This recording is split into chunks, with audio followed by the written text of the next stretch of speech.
EDCO PubTalk. We have plenty of open seats in the PubTalk room if you'd like to make your way and join us for our live program. Well done. This is really nice.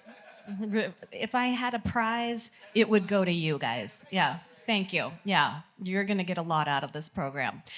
Good evening. I'm Shannon Kelly. I'm thrilled to be here with you tonight. Welcome to Pub Talk. It is the first day of spring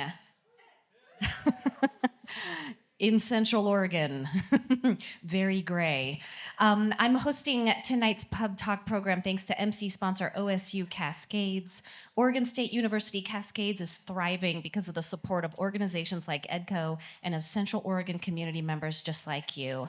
Many of you know that development of the OSU Cascades campus is underway in phases and going up a building at a time, keeping up with student enrollment. Today, OSU Cascades capital planning team is preparing for its critical next step, the last stage, completing the transformation of a brownfield, what was once a pumice mine and demolition landfill, into buildable campus land. OSU Cascades is currently seeking $42 million in capital funding from the Oregon legislature for both 24 acres of land reclamation and for a student health and recreation center. Both EDCO and the Ben Chamber have highlighted the project as a legislative priority because of its ties to workforce and economic development. Incredibly, OSU Cascade students voted in 2017 and have reconfirmed every year since to raise $20 million in student fees toward the Health and Recreation Center. Students will be heading to Salem shortly to meet with legislators to advocate for funding for the center they need and deserve. Community member voices are compelling too. If you'd like to learn more about the project or write a letter of support to your legislators, visit osukascades.edu/leg-ask-2025. OSU Cascades is here and growing for the region because of you, Central Oregon. So thanks for that. And thank you as well to Worthy for hosting us once again this month, and of course Hand in Hand Productions for the multi-room stream. And of course, thank you to our Pub Talk title sponsors for making Pub Talk a reality every month, and we'd love to welcome them up on stage one at a time. First up, Trevor Campbell from Kernut Stokes. Trevor, how you doing? Hi, everyone. Thanks for coming out tonight. So I'm from Kernut Stokes. We're CPAs and business consultants. I feel like seeing a CPA this time of year is like seeing a groundhog during Groundhog's Day, and it means there's like a few more weeks of tax season. I was thinking recently about what it is that we provide or what we strive to provide as CPAs. And we know that a lot of people, they come to us because, they got a tax return that needs to be done. They got financial statements that need to be done. And that's the product that we or one of the products we deliver. But the way I think of it is what we really provide is we provide confidence and time.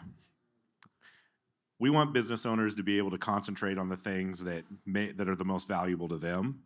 And usually that's not crunching the numbers, figuring out all the new IRS codes, figuring out the financial statement requirements. That's our job. And so we want to take that away and do it really well so that you can rely on the information we provide you, rely on the numbers you look at, use those to make good decisions for your business that'll help move you forward. And so at the end, we always think, a lot of times it's the commodity product that sort of opens the door, but we're always striving to provide way more than that. That might be our little crack. Oh, you need a tax return? Sure, we can do that. But really, we're going to strive to do way more than that because we want to try to put you in a position to succeed. So come talk to us if you want. We got a couple people here today. So we work with businesses and business owners primarily. So thanks. Thanks, Trevor. It's good to see you. Forms, all kind of forms. I always make it so much harder than it needs to be. We sure do appreciate the service you provide. Next up, Emma James of Roselle Wealth Management. Come on up, Emma. What'd you say? Doesn't that feel good? Everybody cheering. Oh, yeah. Hello, everyone. My name is Emma James. I'm a financial advisor and partner at Roselle Wealth Management. We've been around for over 25 years, and our expertise is in helping business owners prepare for the sale of their businesses so that they can ultimately retire into the lifestyle of their dreams. retirement, but don't tell that to an entrepreneur because they don't want to retire. This is a complex process. So to help make it more simple, we built out a process called the 6% Advantage, which really helps business owners identify the 6 key opportunities that are available to them as they are exiting their business. We've been on a mission over the last 6 months to spread some awareness around what this looks like. And so this is my ask to you. If you are a business owner or someone who supports businesses, we have an event coming up in April 9th at noon. It's free. We want you to come hang out with us, learn a little bit more about bringing some awareness on how you can simplify the process and maximize the sale of your business. There's a QR code over here. Scan it. Come hang out with us. And if at all, just to meet some cool new people, right? That's all I got for you. Thanks, Emma. Always so good to see you. Next up, Kurt Barker, Best and Krieger. Kurt, you were missed last month. You and Trevor both. Thanks, everyone. Funny thing happened today. Actually, for context, BBK, business-oriented law firm.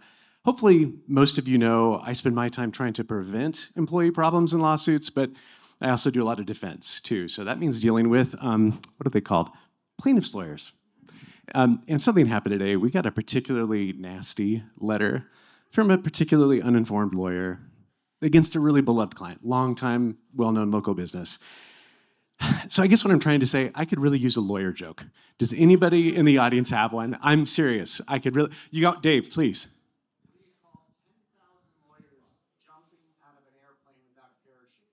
Besides good news, what? A good start, thank you. So we have $100 in Worthy bucks for Dave, thank you. Yeah, it's been that kind of a day. I would say one thing I've learned in 25 years of defending employers is that a little bit of preventative medicine can really go a long way. To be blunt, the clients who call when they smell trouble brewing or when it might be becoming a problem, they get gentle bills. And the ones who wait till stuff hits the fan, like the letter today, they get the little larger, a little scarier bills. So don't be shy about reaching out. Last thing, just I'm proud to report, we clocked this across Oregon and California. We had the firm was used by more businesses than ever before in 24 for anti-harassment trainings. We set a new record for us. So if you'd like a little bit of that proactive help, we don't charge for talking about it. Let me know if we can do a management training or arrange one for your business. Thank you. Have a great night. Amazing. Thank you, Kurt. And thank you, Dave. That was nice. Okay, next up, Shane Logreco from Providence Health Plan. Shane, how you doing? I'll be short and sweet. I just want to say thank you to EDCO. We are always a big sponsor of EDCO and everything that they do here. Born and raised in Bend, so I've had the fortunate to see EDCO turn this town actually the way we want it. And Providence Health Plans just wants to support this.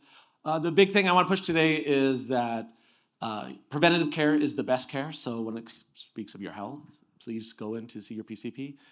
Do the things that are good for your heart. Take care of yourself and love one another. Thank you. Yeah.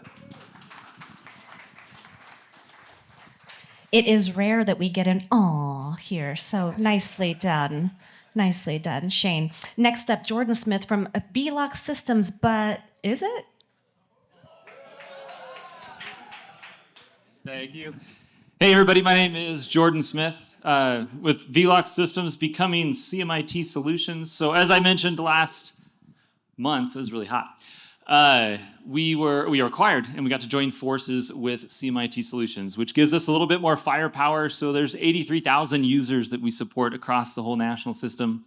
We have 250 locations. It's great. I get to talk to clients now that are in like Chicago and Southern California and all over the world. And so we have a little bit more ability to help folks, and we get to work with a lot more great technical minds that get to collaborate together for our clients. However, we are still locally rooted here in Bend. Our team is still here. Our techs are still here.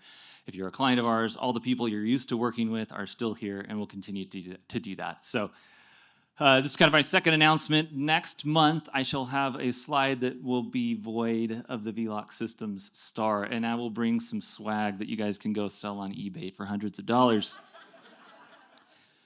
I love coming to Pub Talk for a couple reasons. One, I can get, if you talk to Kurt or you talk to Trevor, you get charged half price per minute when you're here for legal and financial advice, so that's nice. This is where I get all my legal counsel, is at Pub Talk.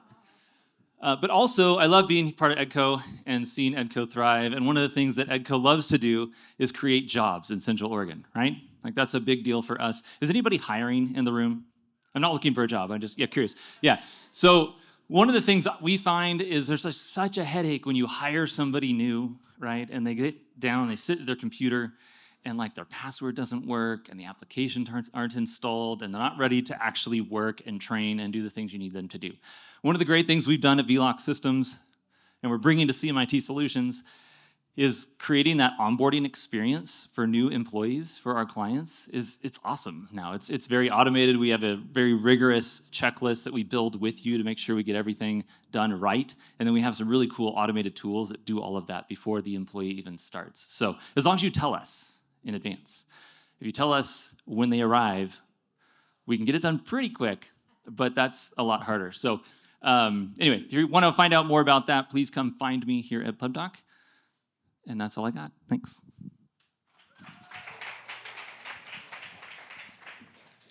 Thanks, Jordan, and thank you to all of our PubTalk title sponsors for making these events possible. How about a hand for all of them? Kernet Stokes, Providence Health Plans, Roselle Wealth Management, Best and Krieger, and VLOC Systems for the last time.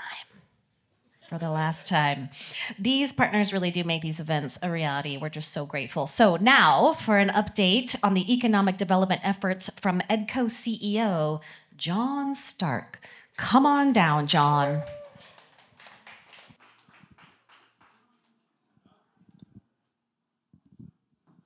What up, PubTalk Nation?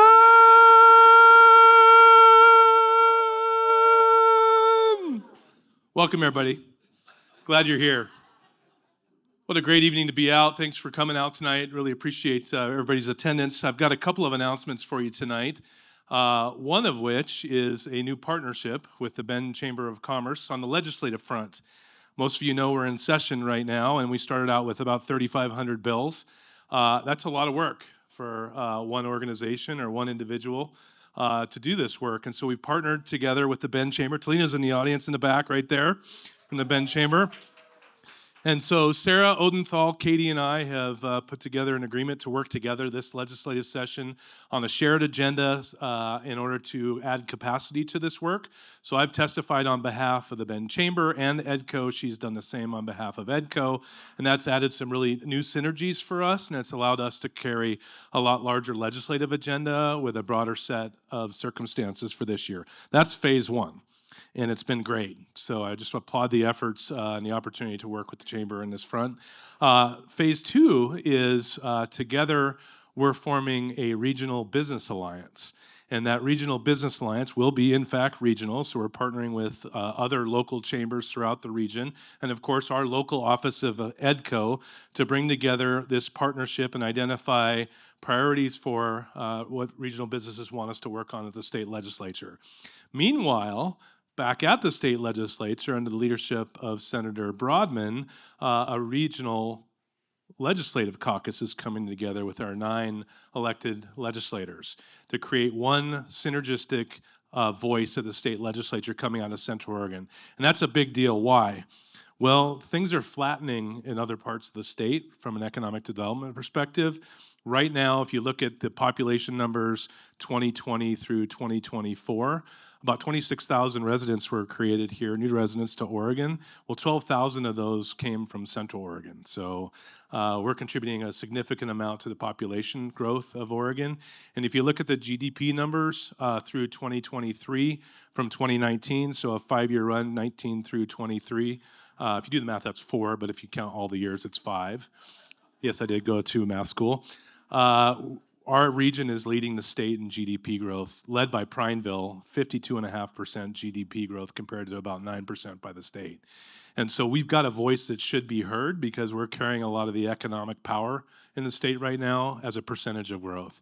And so bringing these folks together with the partnership of the chamber, we're working with COCO as well. That's a Central Oregon Cities organization that is all the cities in Central Oregon that have a lobbyist as well. So we're going to synergize all of that between the session. That good work will start sometime in June, July at the end of this session. So we're super excited about it. That's phase 2. I'll tell you about phase 3 after we have our first meeting, but it allows us to have a better voice in Salem going forward, and I think it's a very creative, innovative idea, and we're super excited to partner with the Chamber on that. So for those of you that were at the What's Brewing here about 10, 12 days ago, you may have heard this, but we haven't brought this to the PubTalk audience yet. So thanks for letting me share with you. More to come from this stage. We'll talk more later.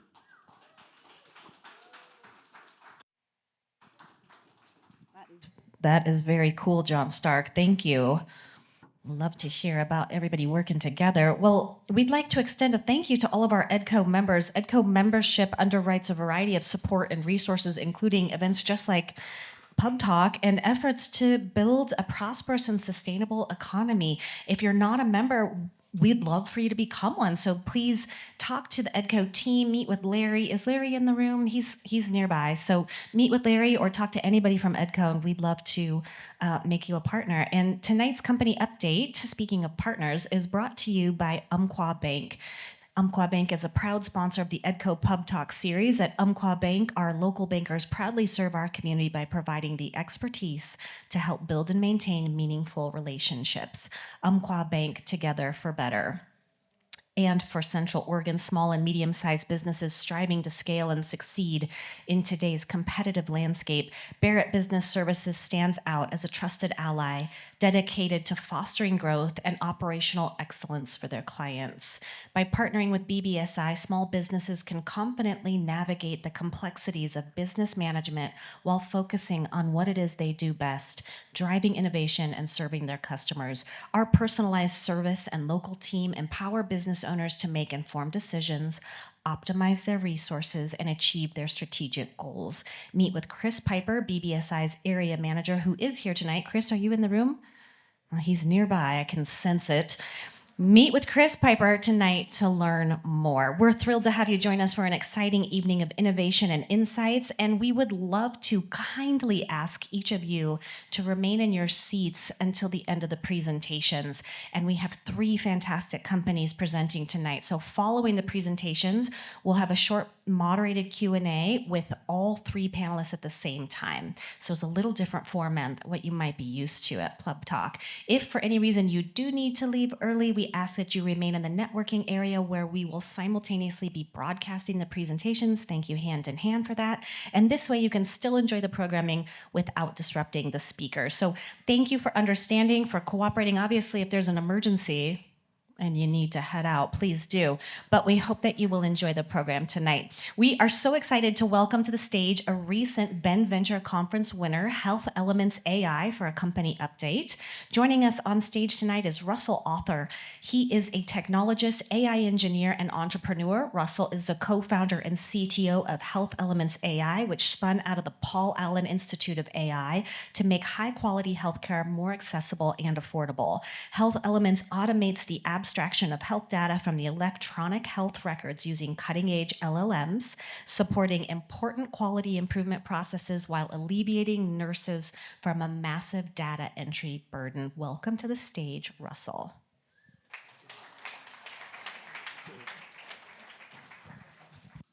And I think that's the company update. Thank you. No, just kidding. Hey everyone, I'm Russell. So I'm the CTO at Health Elements. You know, very excited to be here. I will say I don't get out very often. I'm supposed to kind of stay inside in my closet and write code and do things with AI all day. So very excited to be here. So thanks for the intro. So at Health Elements, we basically use AI to help hospitals with this kind of crushing amount of administrative work that they have to do today. So if you go to the hospital and you have a heart procedure, if you have surgery, there's typically a nurse that's going to read through your entire record after you leave and literally do data entry of hundreds or thousands of data points about the care that you receive at the hospital. So we use AI, now large language models, Other people have tried this in the past with traditional NLP, and it just hasn't worked. But now we think with LLMs, we can finally attack this problem head on and start to make progress towards automating it. So when you think about data abstraction at large across healthcare, that's like $1 trillion labor cost to the US economy. So we're starting in a specific area, which is clinical registry reporting. So again, reporting on those procedures that you actually have in the hospital. But the kind of reach of this data abstraction automation is massive and touches kind of all domains of healthcare. It could be payers, it could be providers, hospitals, everyone. So our first hospital launch partner is actually a small healthcare system in Southeast Georgia. So they're a multi-hospital system focused on cardiology procedures. So they're using our certified platform now to do data abstraction for a patient population that includes thousands of these cardiology procedures per year. So right now, a single patient can take 1 to 2 hours to kind of do this reporting task. With our software, they think that they can reduce that by 80%. So they've already been using the system since January.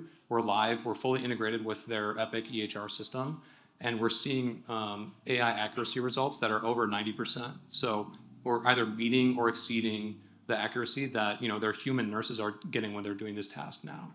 So, as you can imagine, to process thousands of patients, they have a team of 7 or 8 people who are clinically trained, who are nurses, who are spending their kind of days doing this data entry task when they could be instead spending time with patients or actually focused on improving the quality of care that patients are receiving.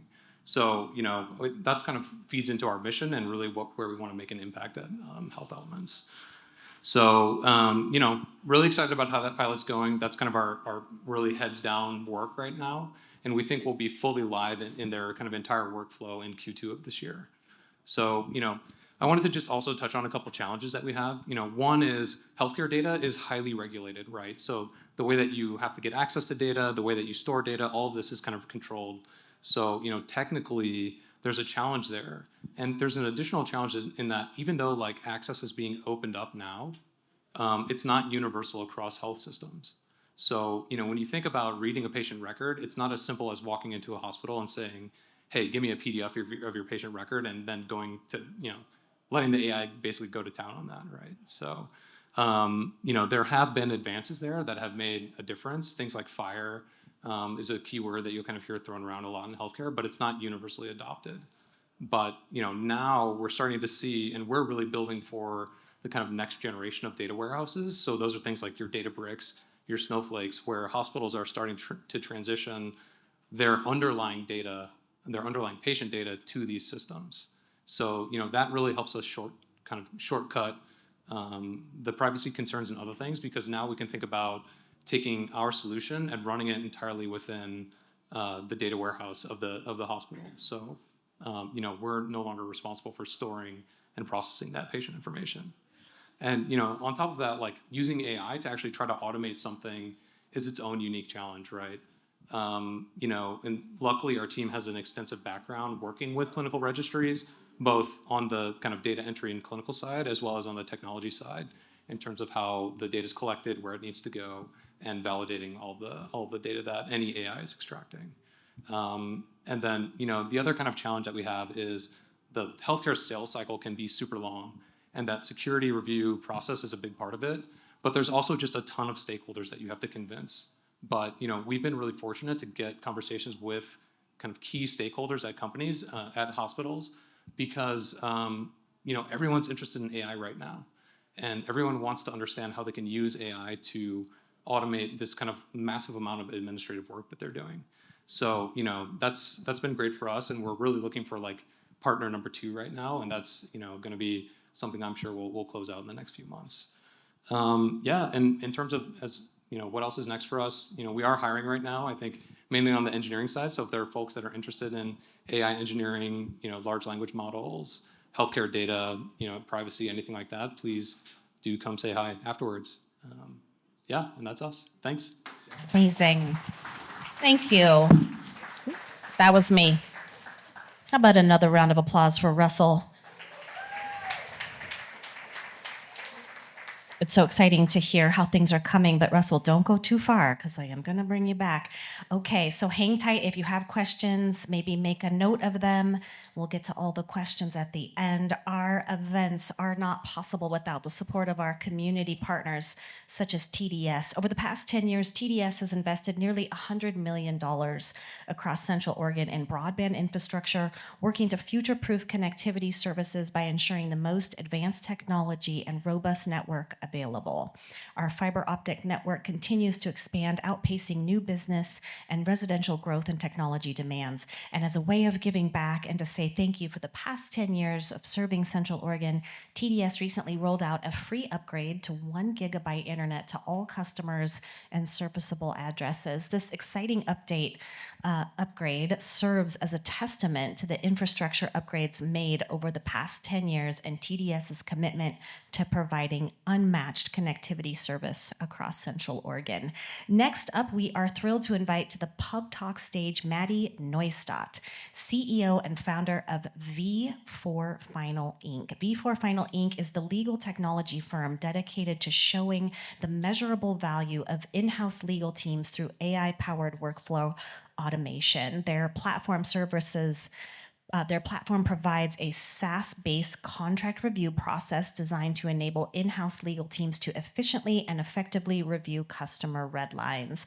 It provides red line intake, deal prioritization summaries, risk assessments, and stakeholder review workflows. With over 25 years of experience covering engineering, efficiency operations, and legal experience, Matti Neustadt utilizes her extensive experience as in-house counsel and expertise in privacy, data protection, expertise in governance, AI, and IP to bridge the gap between legal and technology teams for continuous growth. Welcome to the PubTalk stage, Matti.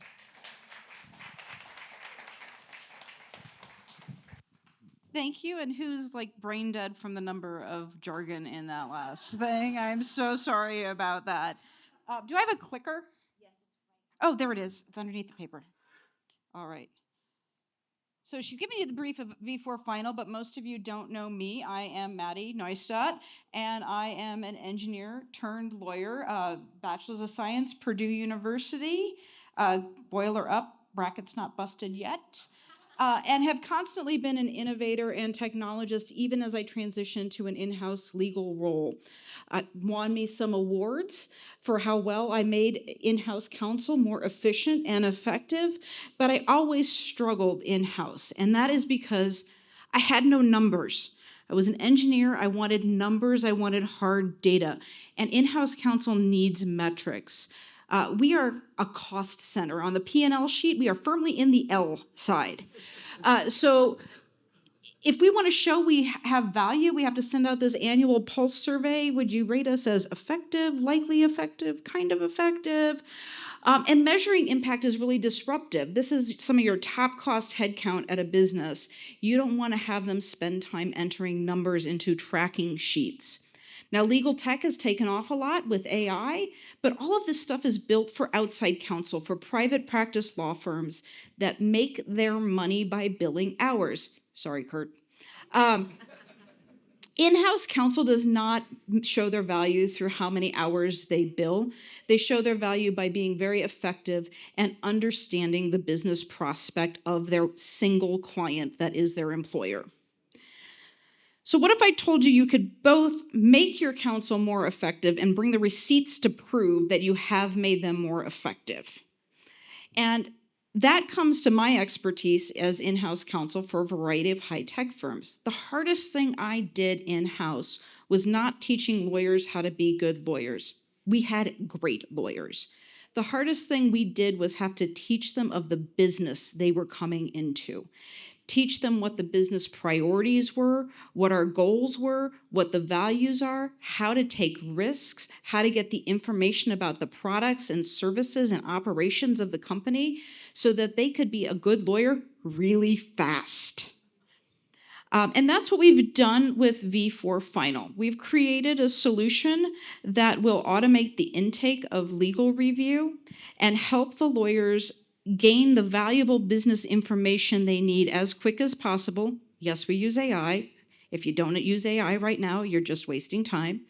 But we do that to make the lawyers a better business partner, understand the business priorities, the goals, the products, and to get through the review as fast as possible. And then we measure it. Well, we don't. The tool does. It's all automated. The lawyers don't need to go in and track time. The reason they're in-house counsel is because they're tired of tracking time. But this tool itself captures all of this, and it shows the value of the legal department. How many deals did they close in a given month or quarter or year? How many customers did they get on board? How much revenue was generated through those deals? How fast do they get each year? Is there a bottleneck? Where is the bottleneck?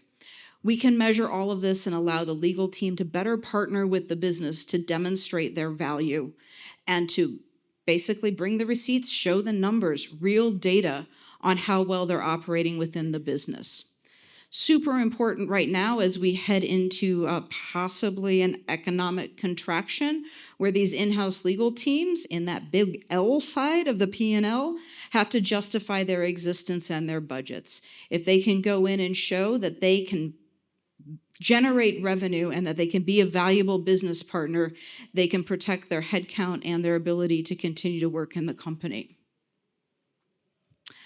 Now we're starting with sales contracts. That's basically our minimum viable product. Why are we starting with sales contracts? Well, 100% of in-house lawyers work on contracts. Almost none of them were hired to do that. They were hired to provide strategic legal advice in some area of the company, but they're all stuck reviewing contracts. And sales is on that P side, makes it easier to sell. So this is what differentiates us, is really this client focus. We're not focused on making lawyers better lawyers or giving them more issues to spot and bill against.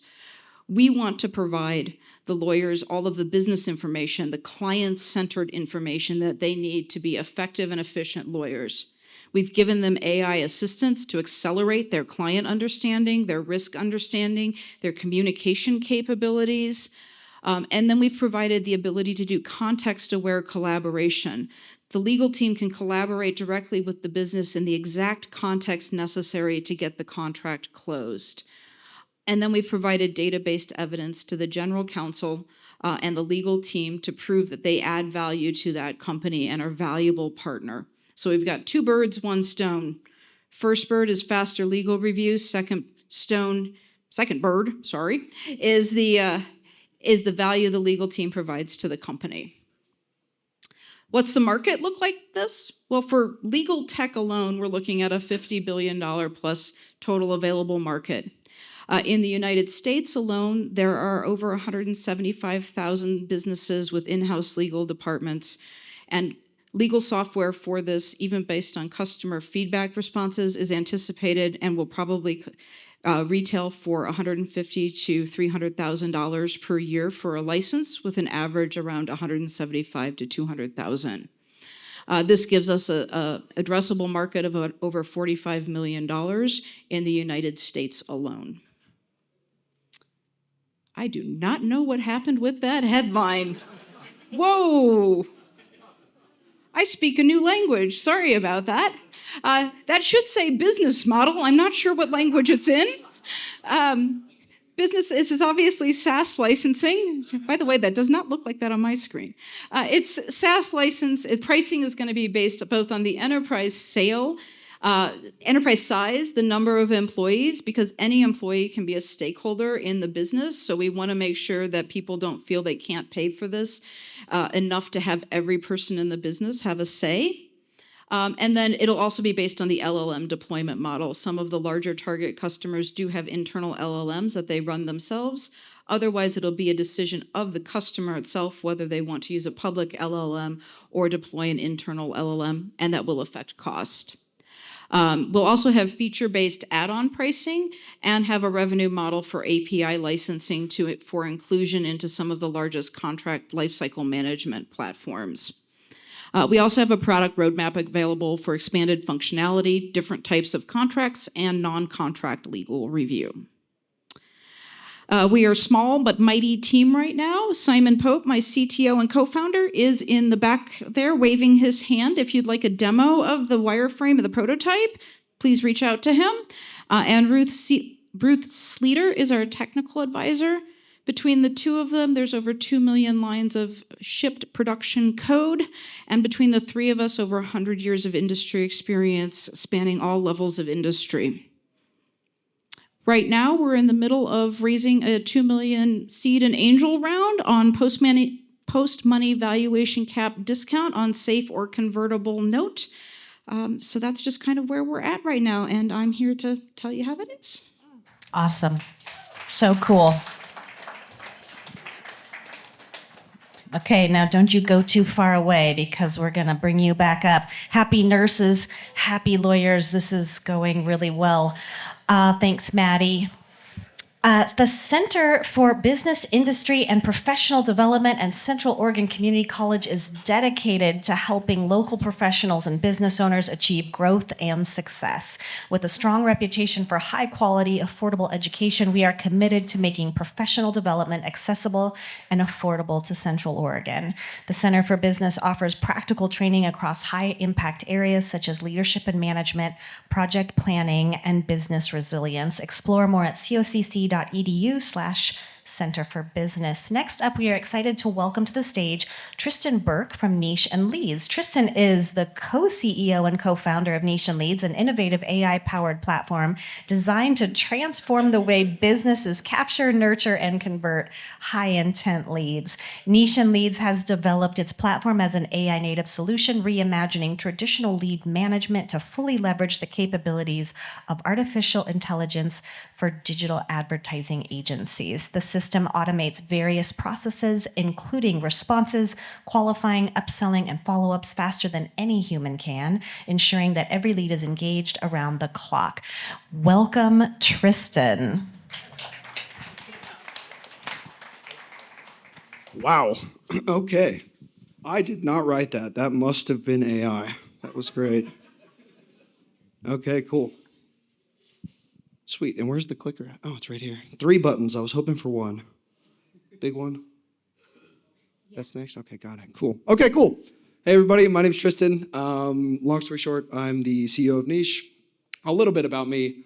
I have over 7 years of experience managing digital growth for all sorts of companies.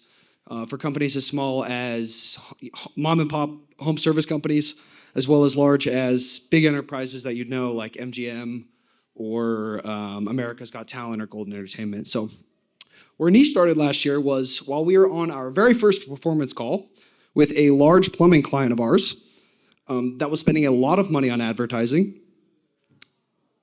We were very excited to show off the results, right? We thought they're really great. We were very proud. And their response was, it's not working. And this happens to lots of digital advertising companies everywhere. And I obviously got very curious. So I did some digging, and I discovered what the problem was very quickly. Their front office was completely overwhelmed. They were getting way too many leads. They were missing half the phone calls, and in some cases, they were taking hours to reply to online leads.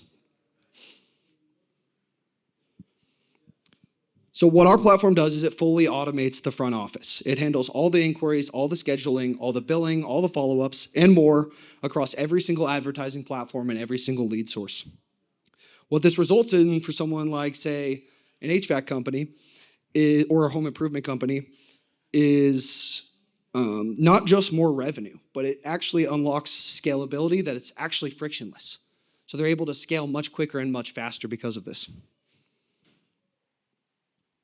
And what's currently happening right now is SMBs are juggling a lot of different platforms. They're looking at a lot of different advertising platforms like Google or Yelp or Angie's List, and also their CRMs. What communication tools are they using to communicate with their clients? Are they doing email? Are they doing text? There's all sorts of things they're looking at, and it's growing. It's never ending. What our platform does is it basically simplifies this for them. Their front office gets very confused, it's very archaic, and it's incredibly time-consuming. So what our platform does is it essentially just cleans up that mess for them, providing their customers with a seamless experience and their employees with very clarified responsibilities. You don't need to answer the phone anymore, you don't need to respond to that message. Just show up, fix that heater, fix the AC unit, and be a human. There we go. Okay, cool. So a really great example of this is just an SMB client of ours, Amos. He's the owner of Stay Cool Heating and Air. They're based in Los Angeles. And what we were able to do is in the first 3 months of working with Amos, we were able to increase the number of leads that he got by 500% over the first 3 months. And that was at the same budget level that he was already at. And yeah, those are his words, not mine. You can look this up afterwards. We did not write that one. Yeah, the way we're able to achieve results like Amos is actually very simple. Humans respond very slowly. Like I said, sometimes they take hours to reply to online leads in some cases. And consumer expectations are also on the rise. So people, I think the numbers we have are 70% of people roughly work with the very first business that replies to them. And our platform, fortunately, responds 300 times faster than a human can. And it doesn't just lead, like I said, to higher revenue numbers with the same budget. It is also cheaper cost per lead, more volume of leads, and it's infinitely scalable. So yeah, this is where we've gotten to date. We're roughly 10 months in. We've quadrupled our revenue in the past 10 months. Really simple. We work with a lot of SMBs across the US. I think that's actually 30 agencies now today. So we have 30 agencies that we license our product to. We process thousands of leads every single month. And I think the biggest thing is we have a very low churn rate. So it's roughly 6% right now. But even better than that, we get more people to increase what they're paying us than the people who leave, right? So our retention is very good. And what this has kind of looked like over the past 10 months, at first we started and we were targeting SMBs directly. And we very quickly realized that is a slog. You're fighting, you're talking to people. Some of them don't even speak great English, right? So we were targeting SMBs directly, didn't work that well. And then we started targeting digital agencies. And we realized because we have an agency background, we know these people, we know what they want, we know what their pain points are because we know their clients. We work with a lot of them ourselves. They already have relationships with thousands and thousands of SMBs across the US. So what we're able to do, because we dog food our own product, we use it every day with our own SMB clients, is we're able to prove very quickly how this works for them and their clients. And it keeps them around. And then obviously this year, we've experienced some massive growth. And that's just because we started offering free trials. So people started using free trials. They started giving their clients free trials. And when it's working for their client, it's working for the agency, and it's working for us. So right now, there's a pretty big hole in this market, specifically with adoption of automated lead management tools in the home service industry. How we're attacking this, like I said, we're going after the home service or the agency space, sorry. And the reason we do that is because agencies are growing 17% year over year since 2021. They've seen over almost a 200% increase since 2018. There's lots of agencies in the US alone. And like I said, we know their clients' pain points. We know exactly what they are because we come from an agency background. And that's why we have the right team for this. Mihail and I, we come from an agency background. We have outsourced, or we have white labeled a lot of our services in the past to marketing agencies. So we have a wide range of people we already know. And we also we know what the SMB is looking for, what the small business in the home service space is looking for. They're looking for more leads at a cheaper cost, and that's what we're able to provide them. Then we also have Kyle Rose, our CTO. He's in the room. He can give a little wave if he wants to. He does not. Yeah, he's over 10 years of engineering experience, over half of which was just writing software for digital marketing companies specifically. And then Jeff Rodino, he's our chief sales officer. He is an absolute shark. He's a monster. You put him on the phone, he has no problem asking somebody for $1 million. Yeah, he's really great. But as a group, we're really focused on one thing. How do we get Joe the plumber to actually use AI? Because they don't unless you get them to, right? So that's really what we're focused on as a group. And yeah, where are we going with this? So like I said, we're building something that automates the entire front office. No more dropped leads, no more lost revenue. and no more missing calls from a lack of time, right? So our platform is designed to manage everything from the first message to the first call to the booking to the billing to the follow-ups afterwards. And it's very archaic and very slow right now. But what we're doing is closing the sales loop and making it one seamless and integrated ecosystem. And that is it. We do have a round open right now. I took that slide out, but we do have a round open right now. We are hiring. We're looking for really great engineers. So we're growing really fast. So that's it for me. Awesome. I'm going to let you keep that, actually, because we're going to bring all three of you back up. So that'll be yours. Yeah, how about a round of applause for Tristan? That was awesome. And we're going to bring Russell and Matti back up on stage.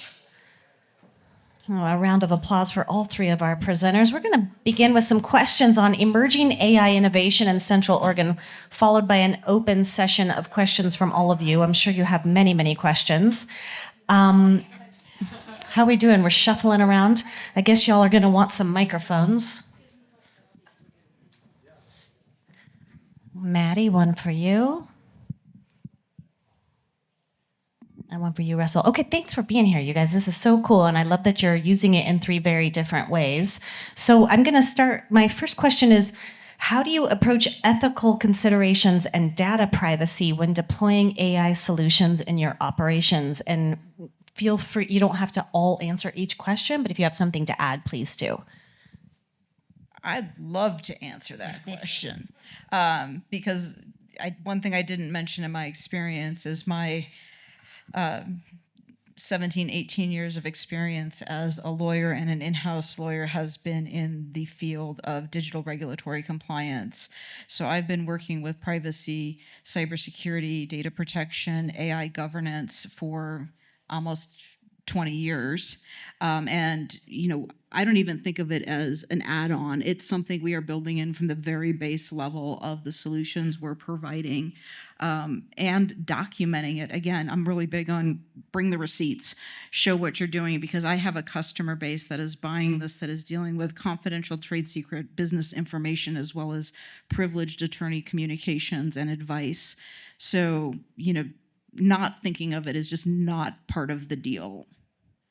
It costs a little bit more to do it, but at the same time, it's a 10% adder from the ground up. It's 110% adder if you have to do it later. Yeah, that's right. I feel like Jordan is like, yes, correct. Do it right the first time. Did you have something to add, Russell? Yeah, I guess I would just add, obviously in healthcare, like privacy and security are huge, but bias also comes into it, right? And so, for us, we're not doing anything that kind of directly leads to like a diagnosis of a patient, right? So, step one there is really make these kind of clinically excellent models, and then you can start to think about how you can use that data to inform clinical decisions down the road, right? And kind of get more into the front end of healthcare where AI is impacting, diagnoses and other things that are happening with patients. So, I think that's just another kind of nuance there. Mm-hmm. And I think with AI, you probably, like me, you build your AI so you can give it feedback to make sure that it stays right and that the people actually dealing with it, the nurses who are reviewing the output, like they can say, oh, good job, AI. And nope, AI, you got it really freaking wrong, so that you can learn from it, because that's the whole benefit of AI. Yeah, exactly. Anything to add about Joe the plumber's experience? Hey, the plumbers need love too. Yeah, I think the biggest thing is just transparency, obviously, but also just staying up to date with all the new laws coming out all the time. I'm sure you do that. There's lots of new data privacy laws coming out all the time. Obviously, Europe's a little more forward with that than the U.S. is right now, but the CCPA in California from a year or two ago, I think, will probably eventually be nationwide. So. Just staying educated, staying up to date with everything, and making sure your platform complies with all the legal stuff. Yeah, that makes sense. Okay, what strategies do you employ to keep your clients updated with the rapidly evolving AI landscape? It seems like you probably want to start. Yeah, okay. Yeah, well, lots of product emails. Thank you, Kyle. I think also lots of client calls. They don't understand it, especially plumbing companies and HVAC companies. all they see is that it's working for them and they're making money. So if it makes dollars, it makes sense, I think, in their mind.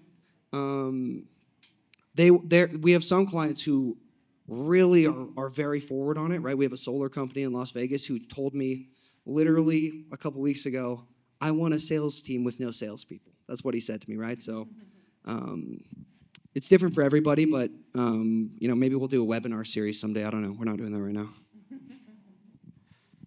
I mean, we don't hit too many product emails out to customers right now just because our AI is more of a background integration than the key feature. So it's necessary for the thing to work well. But because we don't replace the lawyers, we're getting them information that they can confirm and there's a feedback loop.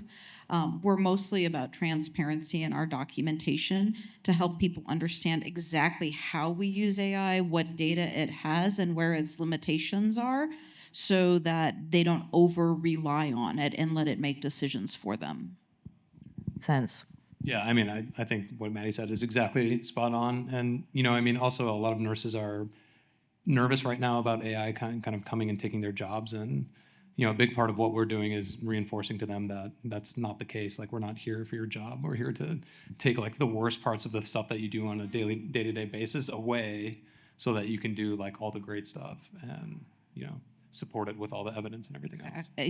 My friend Justin here in the second row likes to say AI won't take your job, but a person using AI might. And it's similar with the nurses. You want to take away the drudgery, and I think I created mine simply because I hate negotiating contracts. Yeah. No, it makes sense, and I'm glad to hear it. I mean, I've never held either one of those jobs, but I can understand that pain point can really transform the way they feel about their job. So how do you foresee AI, I think this leads straight into that, how do you see AI transforming your industry in the next 3 to 5 years, and particularly in the Central Oregon context, if that applies to you? Yeah, I mean, I guess I can go for. I mean, I think like everyone is doing stuff with AI in healthcare right now because it really is like the first time when people think that AI can actually make like a significant difference and not just do 60% accuracy or whatever, right? So, I think hospital administration, healthcare system administration will be totally different, and a large component of it will be driven by AI within 5 to 10 years for sure. For Central Oregon, when you think about places that have challenges bringing clinicians, bringing doctors, bringing nurses to the local area, you can't afford to like have them spend time on stuff that isn't patient care, right? So, that's really like the promise is that, you can bring and retain people in places that, struggle to kind of recruit those people because they're spending time on the stuff that they love doing, right? They're spending time with patients. They're not spending time on administrative crap, so. No one became a nurse because they wanted to do administrative paperwork. Mm-hmm. Administrative crap is the technical term. Yes, for that. That goes across industries, by the way. It's here for the lawyers too. I feel that. It's here for I feel that. Anything to add? Yeah, I think. I guess so, huh? I think that it's very likely that, and hopefully we're a transformative force with this, but it's very likely that the front of office worker, at least at home with home service companies, gets replaced by AI at some point in the next 3 to 5 years. It's really good at talking to people via messaging. It's really good. I don't know if you guys have heard AI voice now, but like you don't even know for the first 30 seconds if it's a human or not, right? So 3 to 5 years from now, I think everyone sees the hole that we're trying to fill. I think many other companies see it as well. So I think it's very likely that that slowly gets replacing that entire role. Well, and I think what's interesting too is that role actually doesn't exist for many small businesses providing these services. Like I got shuffled around from 3 different people. I needed to get my dryer vents clean. I feel very responsible for doing this, but I got shuffled around by 3 people, and like I'm listening to you talk, and I'm like that would have been. I mean, I had one home visit, then another phone call by another, and then another, and then like finally, the guy with the ladder showed up. So yeah, exactly. And there are a lot of people who do it themselves. They're one-man show. Maybe they remodel bathrooms or something. They're answering the phone and texting customers back themselves, right? So Right. And when we think about like doing the thing that we're really good at, like how can you be good at managing the front office and doing the technical work? So I think this is so cool. What advice would you offer to emerging startups in Central Oregon aiming to integrate AI into their business models? I would start with just the fact that AI is becoming like the internet. If you don't use it, somebody else will and will get in front of you. Right now, if you don't have a website, you don't exist as a business. And pretty soon, I think it's going to be, if you're not using AI, there's going to be something that displaces you. Yeah, As a business, not as a human being. We still have. No, it's human- like, and cue the nightmares. we're important. Yeah, I was just gonna say advice. If they're looking to integrate AI into the business, I suppose it depends on the budget. Use free stuff for as long as you can. I think pretty much every AI platform has some type of freeness to it, right? You can use really cheap things as well, like ChatGPT. I think the paid model is $20 a month or something. You can get a lot of use out of that. They have custom GPTs that you can use. I would caution with that. If it's For free, sure. chances are you're the product. Huh. That is true. That is, I saw that in a documentary once, I think. I've made good use of it in my career. No, that is true. But yes, still, I mean, it depends on the budget, I suppose. But yeah, use free stuff, have great engineers, I guess, things like that. And just think of ways, like figure out what your business problems are and what can and can't be automated with some, like LLMs have a great use case. They do things like Russ and I are doing with distilling facts and summarizing things and gaining context to restate it clearly. But they're really bad at other things, like ChatGPT can't do arithmetic because that's not how it's built. So know what your problems are and know what AI can solve and what AI can't solve. Brushing my dog's teeth. Can AI solve that? Nor can it give you a haircut, No. and nor would I trust it. Maybe one day. Maybe one day. Okay, Russell, anything to add to that? I don't think so. I mean, AI can tell you the steps to brushing your dog's teeth.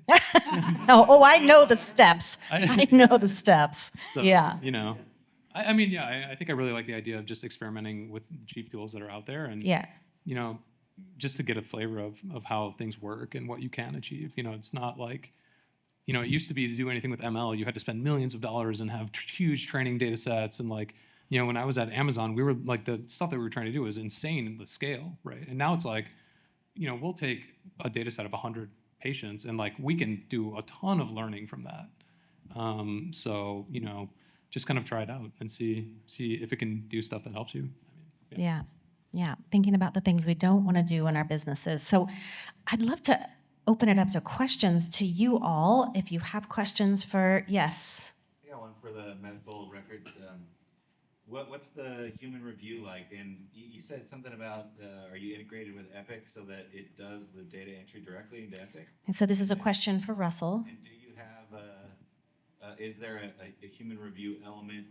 And can you configure it so that you have to do it or you don't? Is there a point at which you trust the application to just do the entry for you? Yes, so this is asking questions about the human review. Is Epic directly integrated, and do you trust that process, and can you expand on that?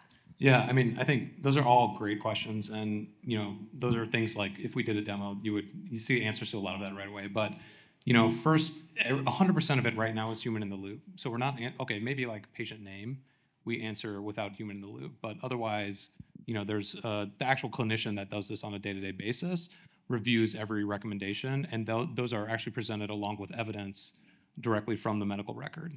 So to get that medical record, yes, we integrate directly with Epic. So that could be as low level as querying Clarity. So I don't know, it sounds like maybe you're familiar with Epic, but it could be very low level. But you know, we're using structured data, semi-structured data. We're using notes. You know, that's kind of the new thing that you can do now. And then I'm forgetting the last part of your question, but. It's just interested in the human review and like, is there a point at which you would say this is successful enough that I don't have to have a human review? Right, Is there a right. point where it feels successful enough where you do not have to have a human review anymore? For a lot of the tasks that we're tackling now, there's actually like an auditable standard that you would achieve over time. So when we see consistent performance at that point, at which we measure at the specific data element level for a sustained period of time, then we'll think about turning on full automation. And then there's also a background sampling process where you're going to do the whole thing without any AI so that we can kind of monitor to make sure that it's maintained, right? Exactly, yeah. So, we just want to see that high 90s accuracy. And I would imagine that the regulations that govern you would say that even if you get to that, meet that standard, that you could automate with an auditable standard, you still have to review those results on a regular basis.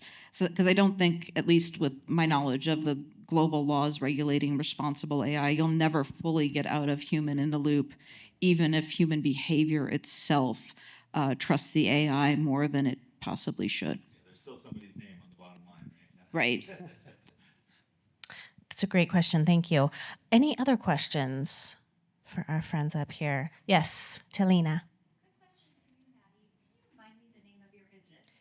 Okay. first part of V4 the question. final. Great.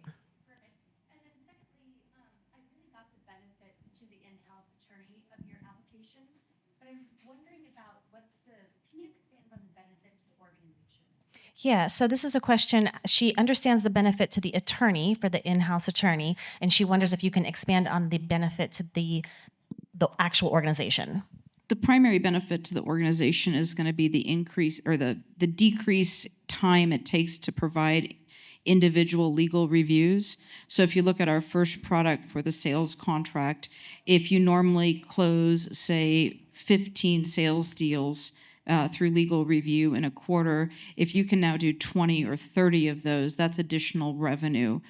Little secret to in-house counsel: when the end of the quarter, when a dump truck full of contracts gets in your inbox that says, I need this reviewed by tomorrow, if they can't get to it by end of quarter, they just don't.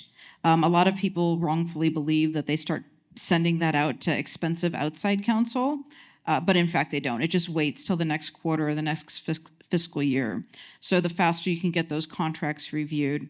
Same thing with the value for if you go into procurement or M&A, anything that has a time bar that you want to get closed for your projections, your 10K, your 10Q, your financial forward-looking statements, make your investors happy. The more you can do that on time, and eventually the system will learn enough that it can actually give SLA requirements. Like if a deal comes in, or we're planning to connect to like a Salesforce or CRM, it'll give you an estimated time that the lawyers will need to review it so you can plan it into your business cycle. Yes. So this probably doesn't affect leads quite so much, but for the other two folks, where do you see the use of in-house or private LLMs versus the public ones, both today and in the future? So where do you see the need for private LLMs, in-house LLMs, and public ones, and like also in the future? What does that look like for you? I think it to some extent it kind of depends on what you mean by private, but I think where it's going is a hospital will have their entire own cloud infrastructure on Azure, on AWS, and those services bring models along with them. So they're comfortable using, let's say, like a GPT-4, as long as you're using the GPT-4 that is specifically restricted to their VPN, to their cloud infrastructure, right? So, what we're planning for is focused on fully private for the hospital. So operating within their infrastructure. And then if there are models that we need to bring that, so for example, there are certain tasks that can't be bolted onto GPT-4 or something like that, we'll bring private models where we can share weights with the hospital so we can still execute within their environments. So, there's been too many people that have gotten burned by healthcare data loss. So, we're planning on that kind of fully private world. And ours focuses more on basically the pricing model that's in the business plan.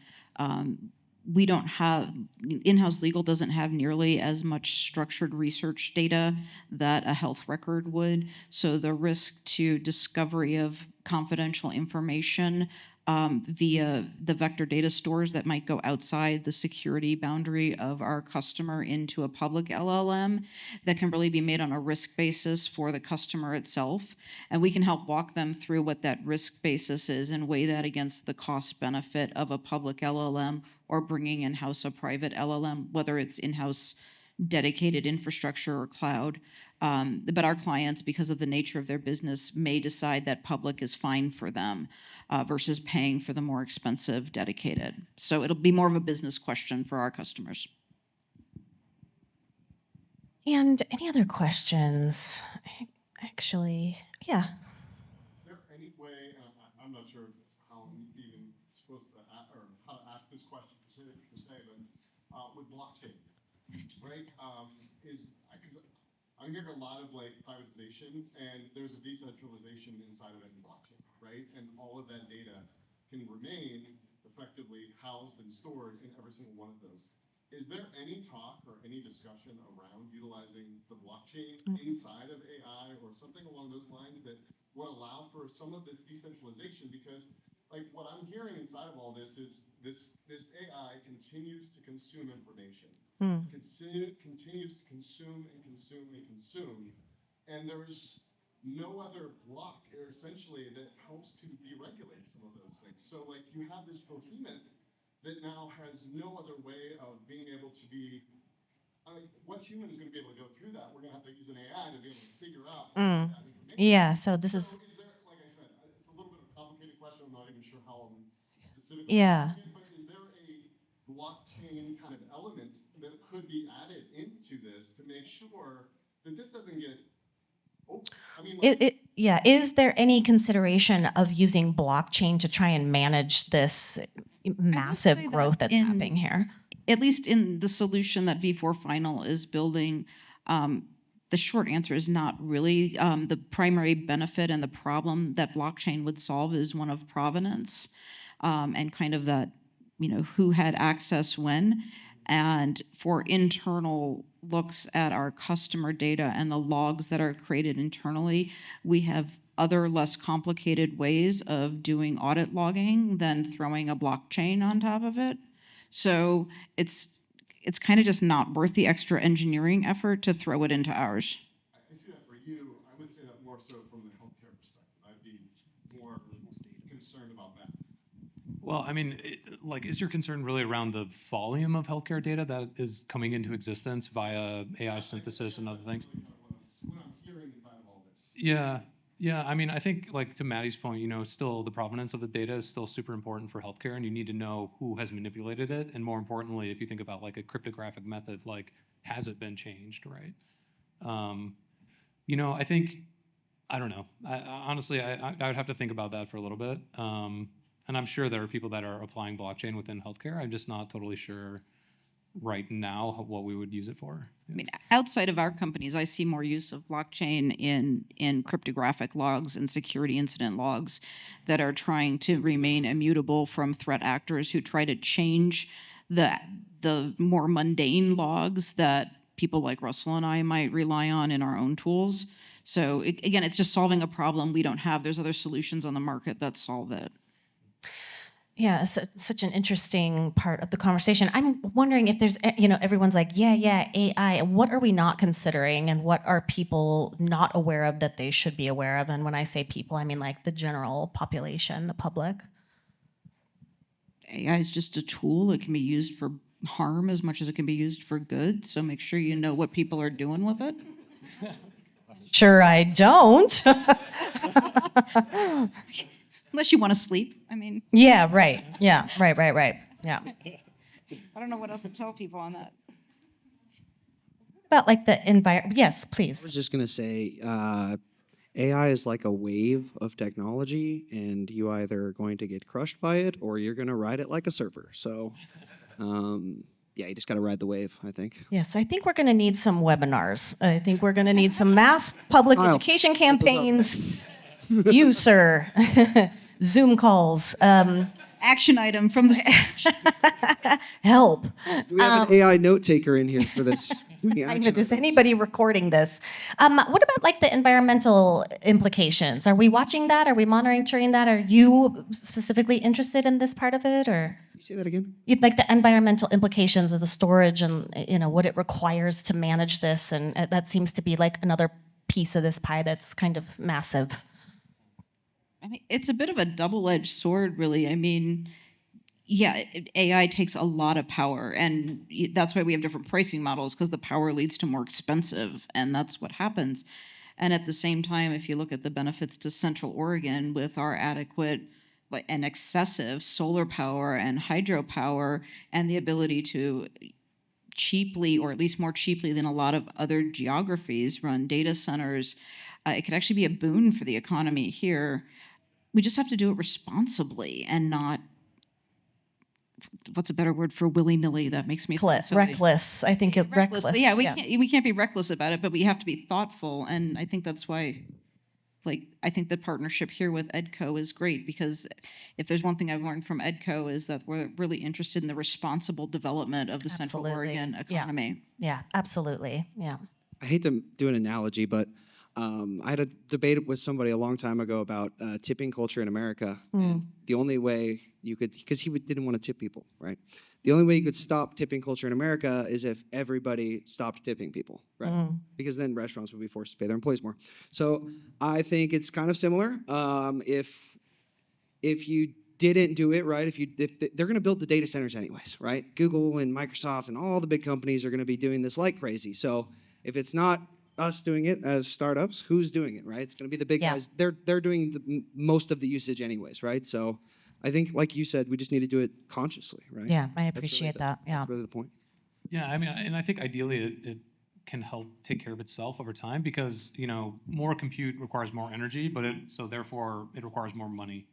So for us, we're already thinking about how to apply small, large language models to these problems, and there are a ton of people out there that are doing novel research on large language models, how to make them smaller, how to make them more efficient. So when you think about GPT-4, the cost has already come down by a factor of or even DeepSeek 75. with their open source model. You're finding people work on new models that are getting faster, more efficient, cheaper, using less power. Anytime there's a constraint, there's innovation.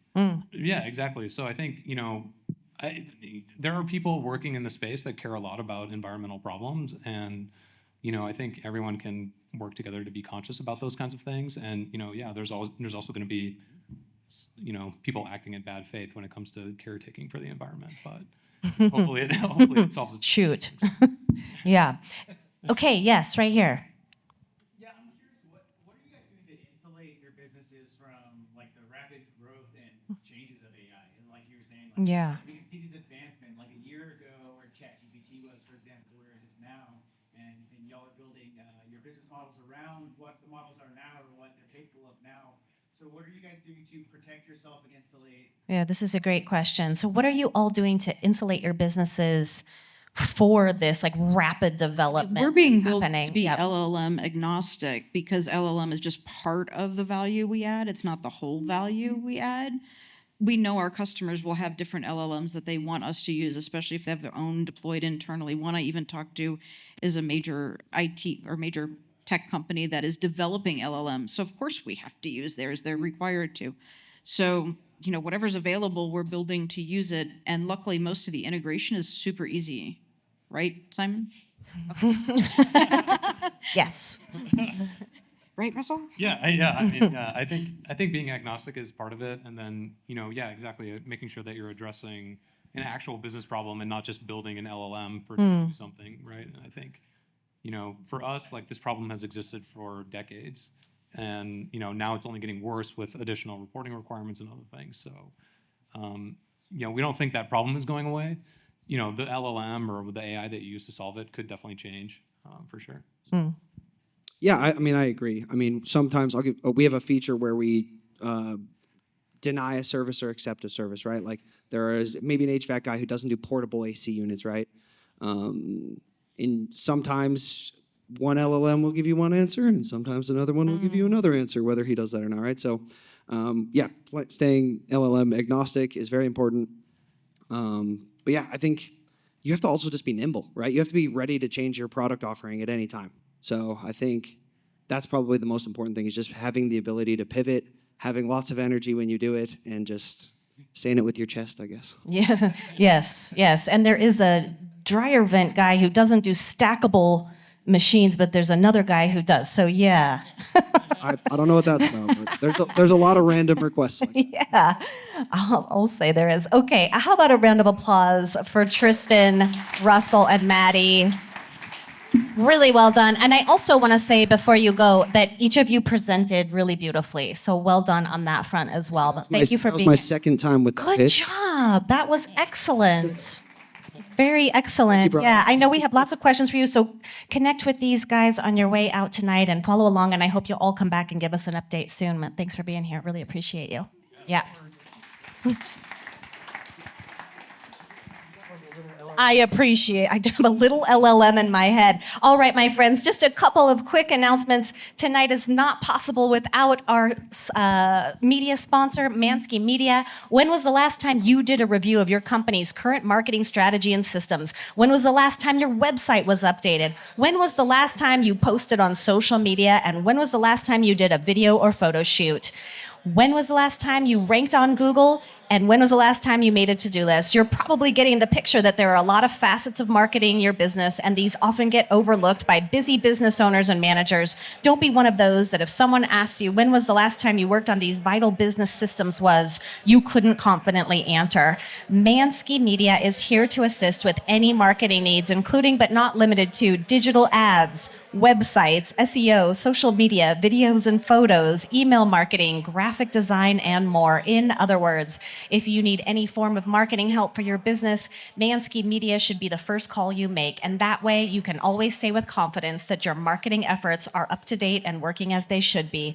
Visit them online at manskymedia.net or find Tommy wandering around somewhere tonight before you leave. Thanks you so much for coming to Central Oregon Pub Talk. We look forward to seeing you soon for these upcoming regional EDCO events. You don't want to miss our Ready annual luncheon in Redmond on Wednesday, April 16th. Register now before it sells out.